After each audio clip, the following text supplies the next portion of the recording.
This episode contains theme and topics that some viewers may find disturbing, such as homelessness, suicide, and profound language. Please go visit Helpline 1737 for 24/7 support regarding any problems. Sisters of Compassion, Downtown City Mission, Whakamaru, and Everybody Eats. Any views or options expressed are solely those of the speakers and do not reflect the views of Massey University, Te Aha Tangata, or any other organisation involved in making this podcast.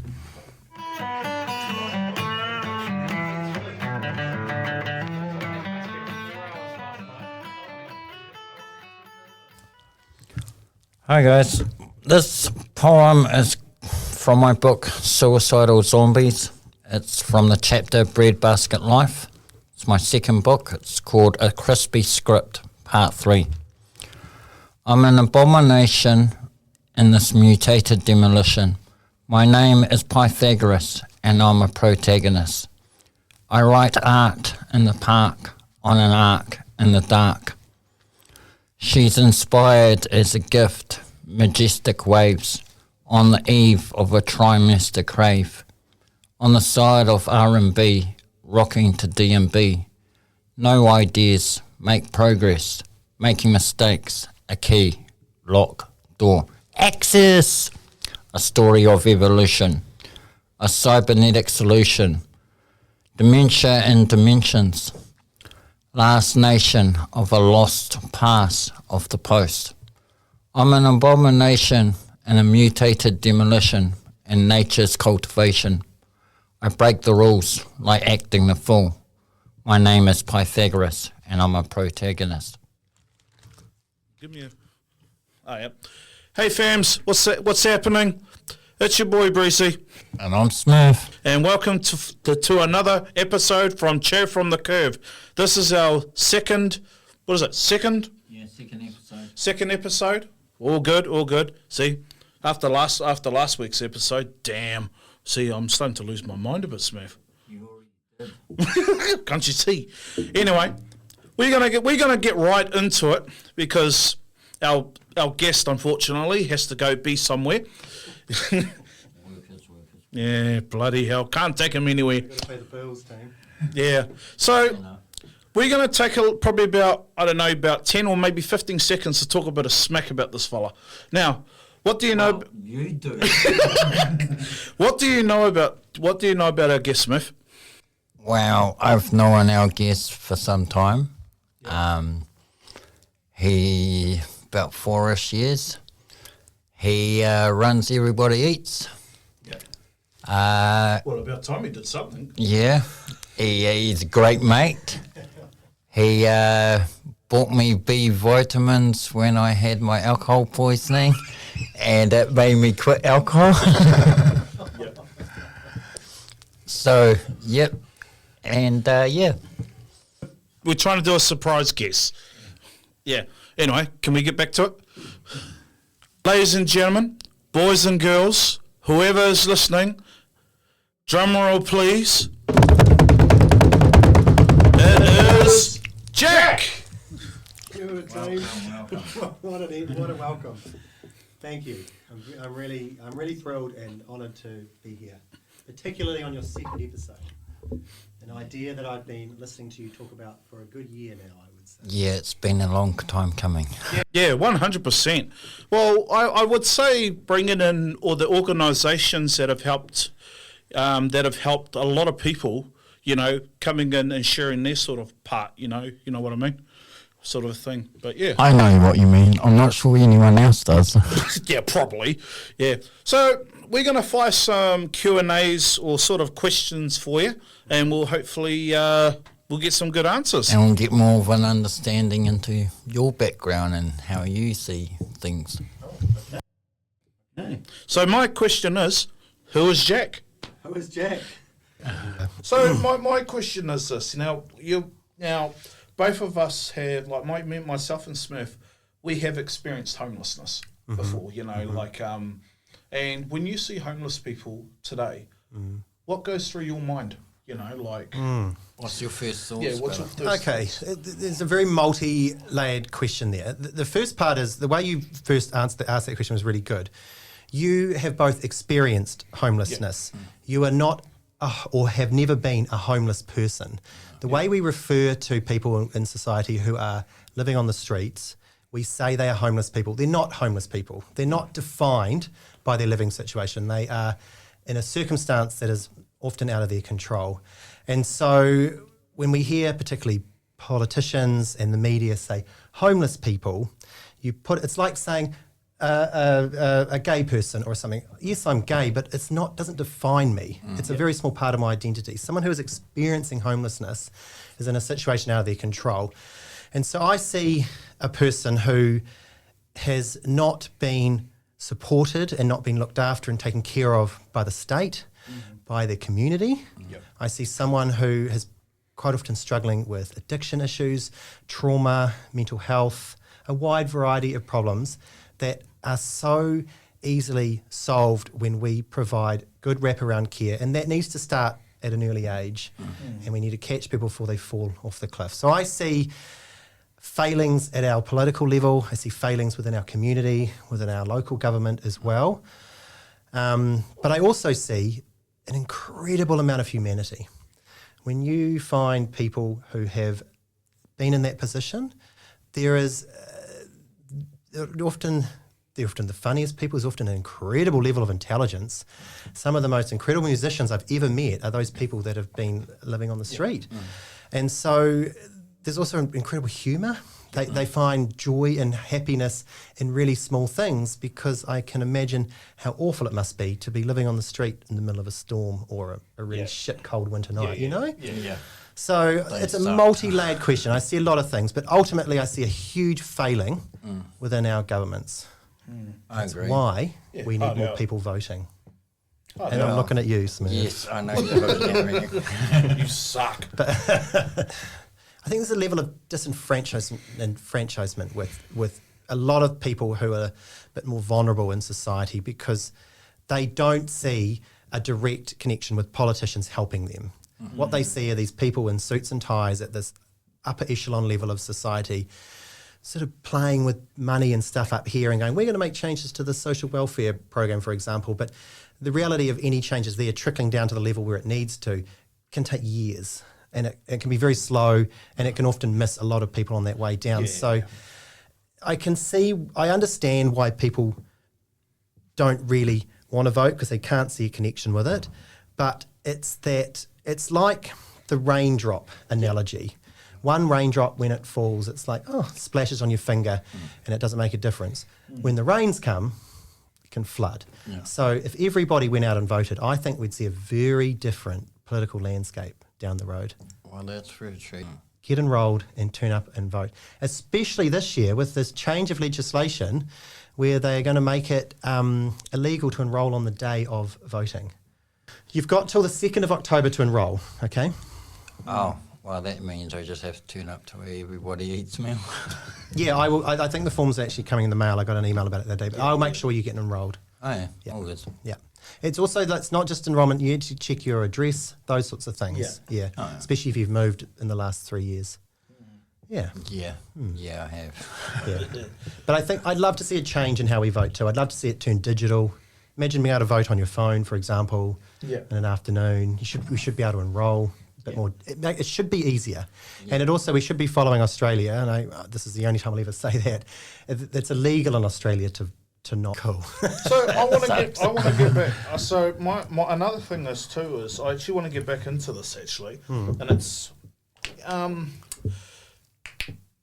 it's been on my mind actually, and I want to hear someone else's thought on this about that homeless band. Yeah, no, I was going to ask something about that as well. They were going to move on homelessness. There's legislation. The move on orders. Yeah, the move on order. Yeah. I don't know where that's at. I think politically. I think the last time I checked I think it was going to happen in November. Right. Yeah, they were talking. That would make sense since the voting's in October. Like, I remember, sorry for interrupting. No. Okay. Like, I remember when me and Smurfy were on the streets of Auckland when they were trying to do it, and it failed bad. When was this? How many years ago was this? Oh, God. It's quite a few years back. Yeah. At least 15. So the guy leading it, what's his name? Yeah. He used to be on the Auckland Council, and he tried to put these similar orders in, I think about 18 years or so ago in Auckland, because he was part of the Auckland Business Association. And really what it was basically shop owners going, there's someone sleeping in my doorway, I need someone to come down and get rid of them. Yeah. It's basically trying to put a plaster on an axe wound.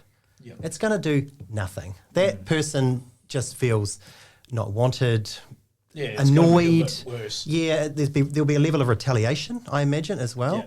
And also, you've done nothing to solve the problem. All you've done is you've taken, a problem here and moved it somewhere else. It's not doing anything. I think it's absolute garbage, and it speaks to the current party in power, the current coalition government, that they really aren't in touch with the real problems that we see in this country. Yeah. There's a huge amount of inequality and cost of living. It's hard to exist when you're working full time at the moment. Imagine living on the street trying to make ends meet. It's really hard. Terrible. Yeah. Terrible. It's It pretty hard. didn't help, though, in Auckland that we all showed up for the meeting. Oh, like there was a business association meeting or something, Yeah. was there? Yeah, we all showed up. We all showed up. Was it Auckland Council at the time trying to put these rules in Yeah. place? Okay. And we all showed up. Right. All the streeties from the Auckland streets all showed up. It didn't help for that. I mean, this is the same analogy. This is the power of voting. When you come together and collectively show your unity as a group, you have power. You that's have true. power. Yeah. You do. You do. One person is not going to change much. Collectively, it's how we affect Yeah. change. Oh, 100%. 100%. Yeah. Oh no, that gets that off my chest. The other thing is too is tell us about Everybody Eats. Oh, best restaurant in Wellington. Since Brucey's still one question, I was just about to ask you about that. Can I ask it at the same time? Yeah. Well, you can ask us questions as well. Oh, cool. Okay. Okay. Everybody Eats. Well, okay then. Tell me about Everybody Eats. What's your understanding of Everybody Eats? Well, I first got to know it from the soup kitchen. Someone said that there was a new restaurant happening where the old kumara was on Manor Street. And I go, oh, cool. That rubbish club is going, yay. That piss hall. Yeah, the toilet. Yeah.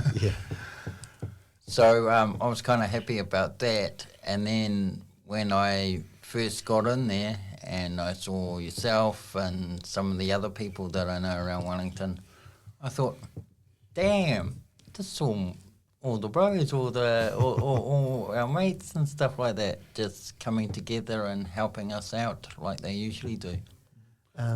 Yeah. So my last question to you is, what would you say to the people today? We'll give a quote so people can live by, that can be inspired by you. These questions. Welcome to Chair from the Curve. Bun. They're so good. You're not like this at Everybody Eats. I don't spend a lot of time pondering, that's for sure. We do more comedy at everybody. Yes, you do, yeah. Like a Not quote for really people to live by. intelligent. Or given, like an Or inspiration quotes that you like, that you're inspired by. you're inspired by, Right, okay. apart from the far table. I mean, I've always thought that put yourself in someone else's shoes is always it's an oldie but a goodie, Like, I think particularly in this day and age when we're seeing a lot of disparity amongst communities where people, this modern media, this modern digital media allows any idiot with a phone to share their thoughts and any idiot with ears to listen. Yeah. And so we have,